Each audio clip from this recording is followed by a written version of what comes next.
شد و جمله جهان گشت مهتن از بوی گل و لاله و ریحان و صنوبر. در ناحیه واسه ساکنان دهات عید نوروز را با ریایه عنعنه‌های نیاگانمان جشن میگیرند. پیش از نوروز خانه، کوچه و راهرو تازه کرده شدند.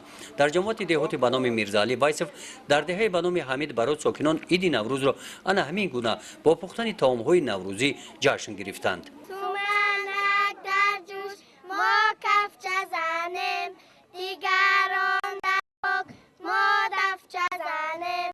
سومنک بوی بهار، سومنک زیبی دیار، براری کاری دهقان. عیدی نوروزی مبارک، عیدی فیروزی مبارک. در این دهه ساکنان شکرانه تنجی و امانی کشور می نمایند. در دوران صاحب استقلالی کشور عنعنه‌های ملی از نو احیا می‌گردند. کسب‌های مردمی، هنرهای دستی رواج یافتند.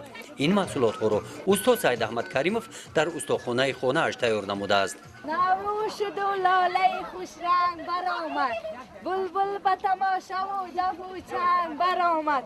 در دهات بخشیده به نوروز طعام‌های گوناگون تیار می‌نمایند. بین این طعام‌ها بیننده نگاهش به سومنک و آش بریده می‌رسد. سبزه سومنک زیبا است. آش بریده باشد، خمیر را با بریده‌ها جدا کردن و هنگام داخل دیگ جوشیده انداختن این بریده‌ها عجیب می‌نماید. بخشیده به نوروز دختران دهات شعر و سرودهای بسیار می‌دانند. برابر سرود رقص زیبا دارند.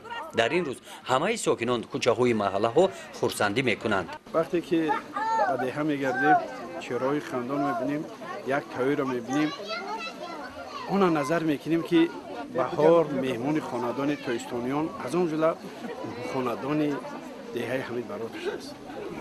هر یک شخص وقتی با نوروز تئوری می‌بیند تمام حساب اون می‌دهد که یک تئوری پخته بینه. از اون جمله ساکنان دهه پیش به نوروز داخل شدن تمام اون فضیلت‌هایی که نسبت به نوروز است، اون سنت‌هایی که نسبت به نوروز است، اون را عملی گرداندند. امروز جنبست کردند. هر یک شخص نگاه به آن کرده است که اون سنت‌های ملی ما هستند، اون خوراک‌ها و خورش‌های ملی ما هستند، امروز در کدام سطح هستند و جوانان از چی می‌آموزند؟ مثال که سال جوانان است، همین از یک تجربه، همین از یک تربیت خیلی جوانان با اون صنعت ملی، با اون خورش‌ها و آیین‌های ملی که امروز ما را زنده کرده بودیم که این بی‌واسطه با همه تشبس‌های اساسدار صلح و وحدت ملی جناب عالی پرزیدنت محترم مدافعین است. در جامعه دهات به نام میرزاعلی وایسف در دهه بهارستان باشد. ساکنان دهه جشن نوروزی را با دسترخوان ایدانه استقبال نمودند. این ساکنان بعد جشن نوروز با موسم کشت و کار بهاری شروع می‌نمایند.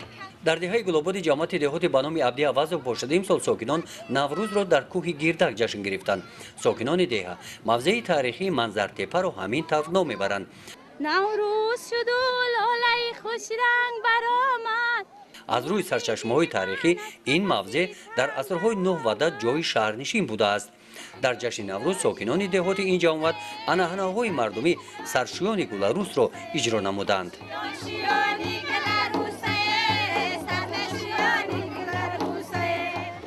در دهه کوهستان قرقاچ جماعت دهات خواجه مومین باشد. ساکنان دهات بخشیده به نوروز جشن جمشیدی آراستند. در جشنواره نوروزی همه ساکنان این دهه سهم خود را گذاشتند. شغل اساسی ساکنان دهه زراعتکاری و چارواداری می باشد.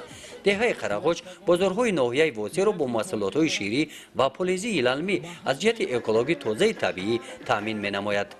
گزارش خواجه نظریف خدای نظر ظهوروف از ناحیه واسع برای برنامه اطلاعاتی نوید.